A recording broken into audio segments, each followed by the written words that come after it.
Hey everyone, and thanks for joining another episode of DIB Innovators, our special series here at 47G in Salt Lake City. Joining partners, have the honor and privilege of having Aaron Starks, President and CEO of 47G. So thanks for joining us. I appreciate being here. Thank you. Oh, this is great, and what a great event. I mean, you've got some amazing speakers, Nikki Haley, and then Peyton Manning tonight, so that's pretty cool. Who doesn't love Peyton, right? Who doesn't? I mean, as a Colorado guy, I love it. But, absolutely. I think it's so special that we can, from Colorado, still partner, with organizations like yourself. So I've had the privilege of working with lots of different, I don't mean to put you in this bucket, but economic development, defense industry coalitions in many states. You have something special going on here. Tell me a little bit about how you got into this, and then, what your vision for 47G was as you came in and started to drive it. Well, it's funny. How did I get into this? I asked myself that question many, many times in the past few weeks as we were leading into this. Why am I doing this? And putting on a show of this scale is not easy, and it's huge too. I mean, this is super impressive.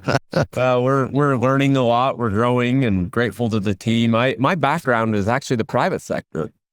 I went to business school and worked for a company, had a great stint, moved overseas, came back, and it's always been international business and strategy.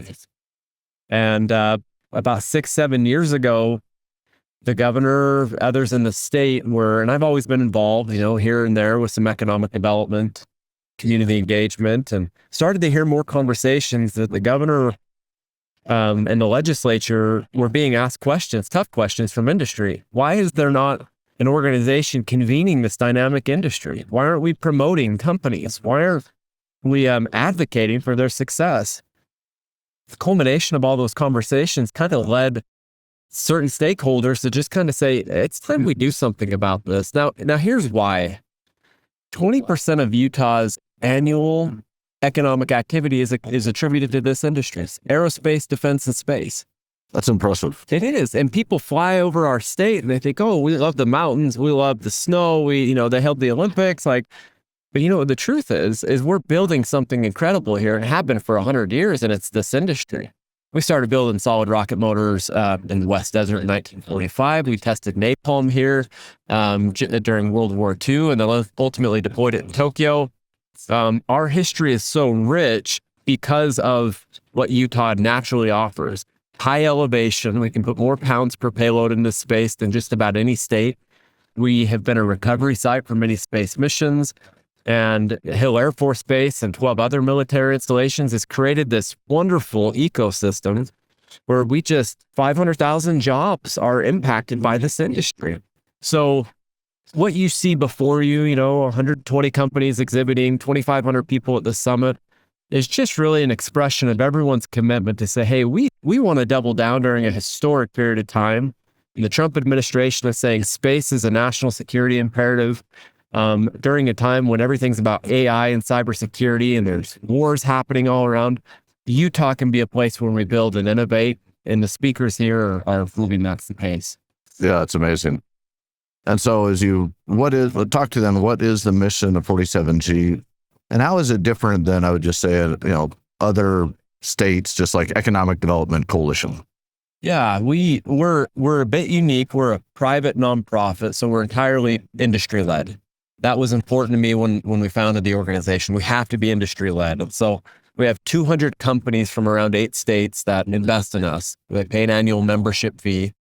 And in partnership with each of those organizations, our team downtown conducts an annual planning session with their team. What do you want to get out of this? A company last year came to us and said, we need to raise $10 million for our seed round.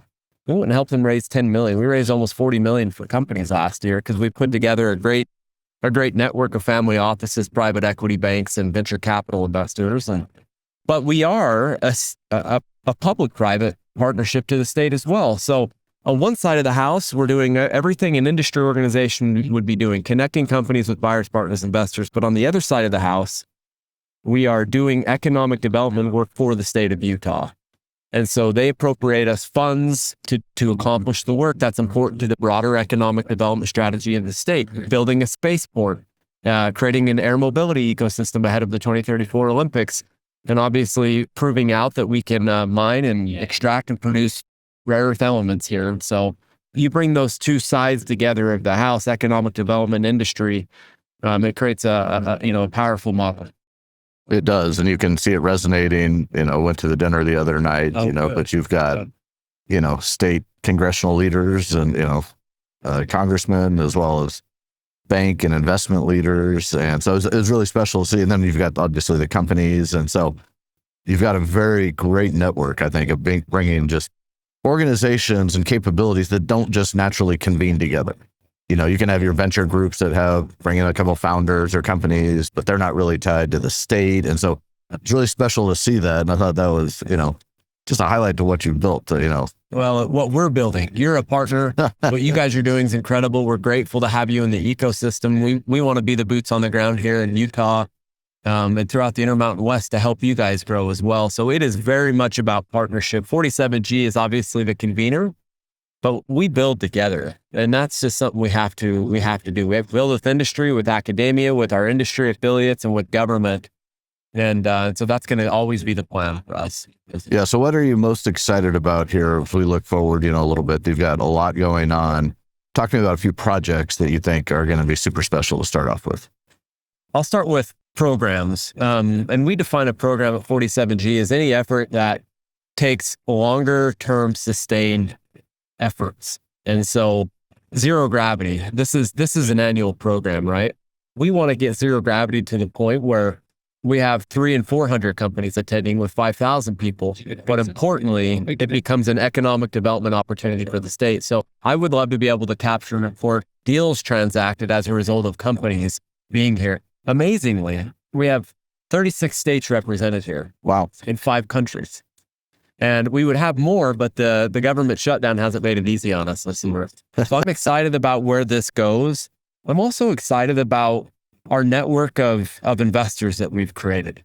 To me, that's really important. Absolutely. We have been so infatuated with software as a service for so long that it's really dictated how markets are working.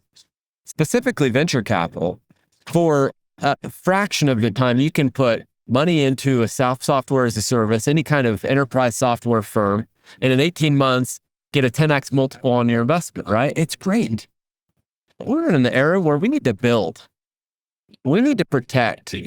This is our greatest national security imperative, is that we're not building things anymore. Right. And so we need to shorten our supply chains. We learned that during COVID. And why aren't we building anymore? Founders are having a hard time going and finding capital. It's like, who wants to put $10 million of CapEx into a company that's going to take 5 years to build on defense contracts when I can just go invest in a software enterprise company? That narrative is starting to change. There's more and more capital flowing in. I was with one of the partners at Magnetar last night, and they have a deep thesis now for infrastructure and for hard tech. And I think that's great for all of us, by the way. And your firm is protecting hard tech companies, right? You're securitizing and creating great privacy mechanisms for these companies. So we are going to continue to help founders connect with the right capital. And it's taken 3 years, but we feel confident in our network now of venture capital firms specifically that have a thesis and domain expertise in this space. Why are VCs changing their tune to commit capital in something that's not going to return as quickly? What would your, as you put these coalitions together, why is that changing? Well, I would answer that question by saying there's two important factors at play. One, the federal government's gotten involved, right? They're trying to de-risk investments into hard tech companies. And so you've seen the formation of DIU, its growth over time. DIU is now working with the Office of Strategic Capital. They're deploying funds. There's another group here locally that's working with the DoD specifically to create a leveraged venture capital fund that would deploy a couple of billion, to funds and have the federal government back that. Moody's has scored that, I guess. There's very little risk to the federal government. The economists can speak to that better than I can. But you're starting to see more involvement from the federal government, which has created incentives downstream for people to go, oh, this is an important space. The second thing too, and you know this better than I do, is we are changing procurement. finally, Yes. finally, right? Finally, we are able to take companies who are innovating in commercial spaces and adopt their technologies to the Department of War in a way that's never been done at a pace that's never been seen. That has been needed for years. We have taken all of these. At one point, it's amazing. I was born in the 80s. I look back at the 80s. We had 150 defense primes competing in this space. We've consolidated to really about 10. McDonnell Douglas was bought by Boeing, Post, and General Mills, all consolidated elsewhere. And now it's really just about 10. Yep. And now we're saying we're going to level the playing field because companies like Vector and others around this floor are creating innovative, attritable technology that can be adopted and utilized faster at more efficient pricing. And so we want to continue that. We need to be scrappy. It's a national imperative. And so people are saying, hey, if the federal government's in it, as a private investor, I'm going to be in it too. And I think it's really good. It is. It's super exciting. And because it's expensive to build hardware, in tech. Yep. It's not just the software, but what a great thing it can be. And there's so much capability. If we can accelerate that to get to warfighters, you can get companies to stand up faster and become self-sufficient, if you will, quicker. So, wow, that's super fantastic. Yeah, so lots of very interesting things you've got an organization that is trying to do a lot. You've got, multiple arms, economic development, coalitions. How have you structured that? And how, is it tough because you're still getting sponsored by companies, to have enough manpower, horsepower to be able to deliver the capabilities, and chase all these down just, from running your own, organization like that? Well, we have faced a lot of growing pains. And I tell the team that, look, if you had to choose your pain, you'd want it to be a growing pain. Absolutely. Right? These are good pains. And so that, when you state that explicitly, it kind of brings the temperature down in tough moments where people go, okay, like things are actually going well, which is why things are hard. Right? But sometimes you have to say that. We are ambitious. We only have so much time in our lives, and I want to do something meaningful. And this is creating purpose. It's creating value in the community. And so we're totally dedicated. We've got a great team. I really admire who we've hired. We have Chris Metz, former deputy administrator of the FAA. This is a guy who was over air traffic control for the United States during 9/11. Cheney called him when the planes hit. It's quite amazing. He's leading Project Alta, our initiative to create an air mobility ecosystem. I've hired Matt Croshaw. Matt with Parker Aerospace for almost 20 years, led leadership development for the organization. You can imagine what a massive ordeal that would be.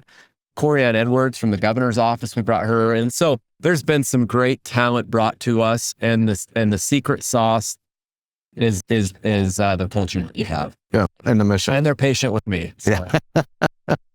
That's always super important. So as you listen to these companies, you've connected with them, what tech is most exciting to you? We've talked a lot about AI, we're talking about space. How do you see the convergence of the tech, and what really excites you here in Utah specifically? It's interesting. We used to silo this industry a little bit. Aerospace was aerospace, defense was defense. You know what? We're living in a day and age where it's all blended together, and it's really one industry. Right? Energy, for example. Energy powers every single one of those verticals. You can't have aerospace without energy. Hill Air Force Base doesn't run without energy, right?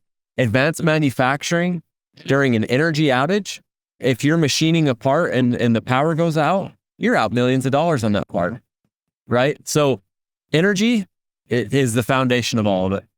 On top of that, space. Space has an energy vertical. We were with the CTO of NASA last night, and he's talking about building nuclear batteries that would accelerate propulsion, allowing more space exploration quicker, more efficiently. Wow. But that's all energy, right? So you can just see space and energy, defense and space. It's all together because we have neglected these spaces for so long. And frankly, what a disappointment to be the number one economy in the world, the most successful, the most rich nation, to have the most talent, and to be behind. So that's a call to our lawmakers. We need to wake up and get with it. But we're finally starting to get on board. Things are starting to move forward, and we want to help. That's great. So I'm a company that's in Utah or not in Utah. why would I join 47G? You know, like what's your pitch to, you know, what'd you share with me, but why would someone want to do this? What's the, you know, the tangibles they get out of joining? Well, look, if you're a company with 50 people or less, right? You're trying to grow. You're trying to get a program of record. You're trying to connect with buyers, partners, investors. And for a fraction of what you're going to spend on a decent marketing video, you can have access to a network of 200 companies, FaceTime, an extension of your team with us that can help you with some of your most strategic priorities. Value proposition is really clear. Why wouldn't you do that, right? Or you can go pay a firm who's going to take a year to learn your brand and try to help you. It doesn't make sense. It doesn't make sense from a time perspective and the economics that work. But if you're a defense contractor, Boeing, BAE, Northrop, they're all our partners. You want access to workforce. You want talent. If I had 500 engineers available for a job right now, Northrop could hire every single one of them. Why wouldn't you put money into an organization that is receiving support from every university and college in the state of Utah? We have 1,000 students here today, right? Entirely sponsored. Why wouldn't you work with us as a public-private partner of the state when we can convene the governor of the state, House and Senate leadership? We can do all of that for your company.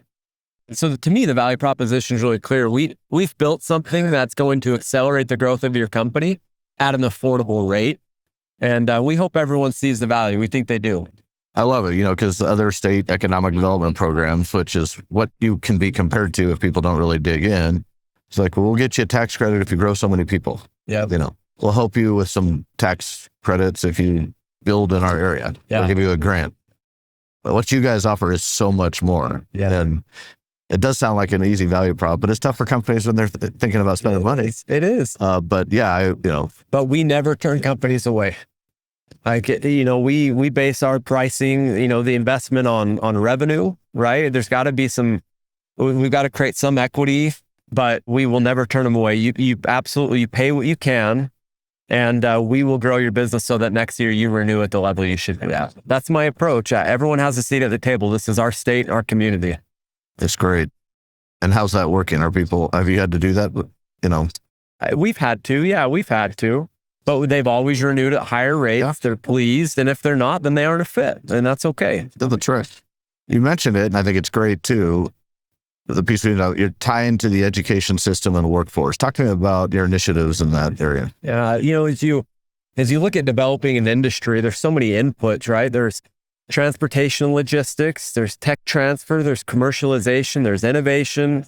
All of those areas are best helped in partnership with universities. Right? Universities want partnership with industry. They want to conduct industry-led research. Many universities are connected to venture capital funds. They want to be early in on a lot of these areas. So even Utah, with it being so diverse, we have the Space Dynamics Lab at Utah State, 1,000 people working there as a university-affiliated research center. And then down south, you have a developing Cube satellite program with Utah Tech. And in between, you've got, you know, Hill Air Force Base connected to Weber State and the advanced manufacturing facility there, high temperature, hypersonic materials being tested.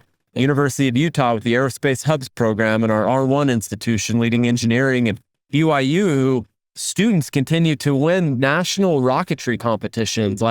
So it's really robust, and we're grateful to build with our university partners. Yeah, super powerful. I mean, that's where our talent's coming from, and giving them access and visibility, and then both from the company to the students. Yep. And students looking to see what their next career is. Yeah. You know, the one that always fascinates me is advanced manufacturing or CNC machining. You know, tying that workforce together, you know, because those are great careers for folks if that's how they're so inclined. And you know, just but without the visibility, without the partnerships, without the engagement, kids are lost. They go spend a bunch of money to get some, I would say, less usable degree, if they will, for nothing. You know, and just to stay on that note for 1 second, we get asked a lot about workforce development, and our industry, frankly, has dropped the ball in a lot of ways. When we branded 47G, we learned some really interesting things. One is that everyone, by and large, everyone views aerospace and defense, the industry, as critical. It's really important, but it's also very intimidating. It's literally rocket science. It's drones flying above my head. The NSA has a huge presence here. It's all of those things, right? And you can't blame them. And when you talk to founders, especially hardware founders, it takes them 5 minutes to get to a place in a conversation to where people just can't follow them anymore. What do you do for a living? Well, I manufacture pre-impregnated plastics for a platform. And then they get into acronyms and people are going, okay. Trust me, no student's going to come work for you, right? I'm really clear about this. I think there's a lot of federal programs. The state has made some massive investments in the workforce. I don't think that's the state's role. I don't think that's the federal government's role. Certainly there to augment, but industry needs to step up. I always say, I went to Duke University. And when I was on campus, I always had lunches lined up with McKinsey's or the Bains or DaVita Healthcare, because they reached out. They said, we're here on campus. We want to take you to lunch. We want to get to know you. That's workforce development. Yep.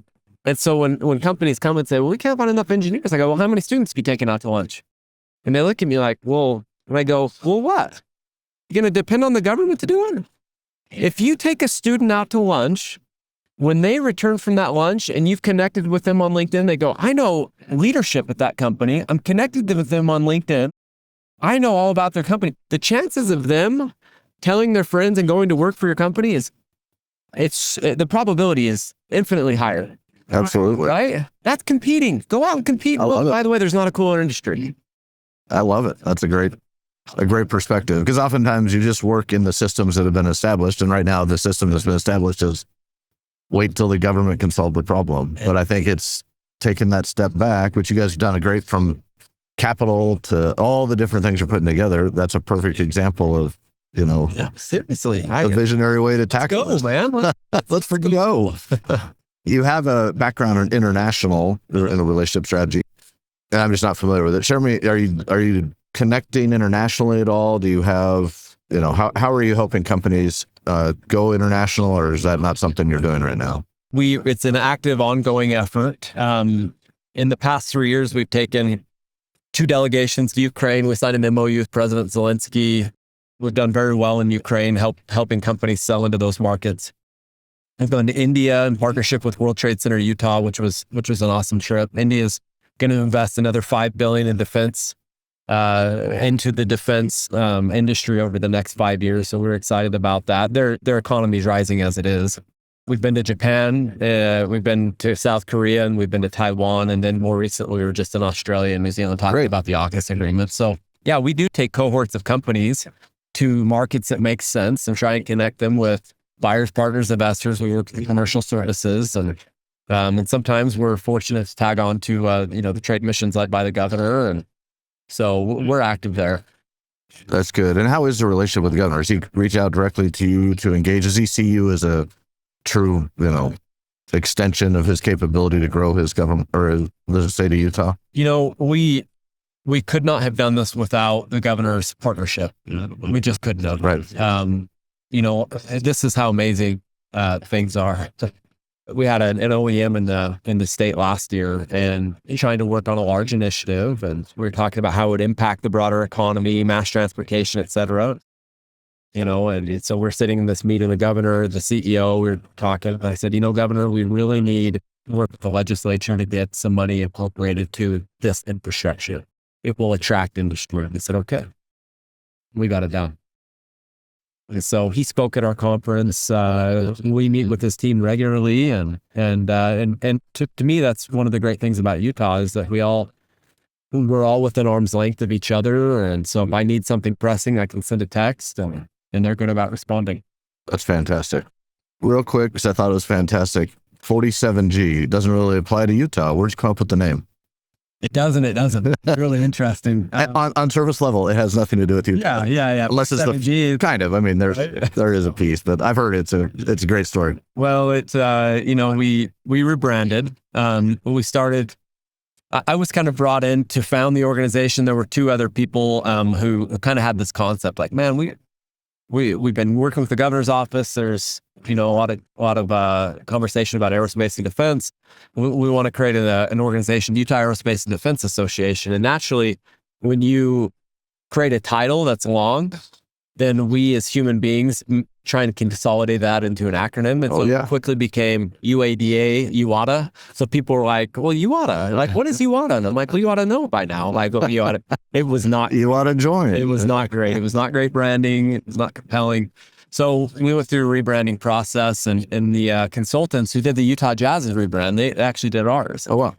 And led a lot of their creative design and work. They said, hey, we looked at 100 names. They said, what's the most amount of G-forces ever experienced by a human being? And I had no idea. I just watched Tom Cruise in Top Gun 2, and I'm like, well, it's Mach 11, something like that. And I'm like, a G-forces, I have no idea. They're like, well, actually in 1952, Colonel Stapp on the border of northern Arizona and Utah hooked himself to a rocket sled and went 652 miles an hour.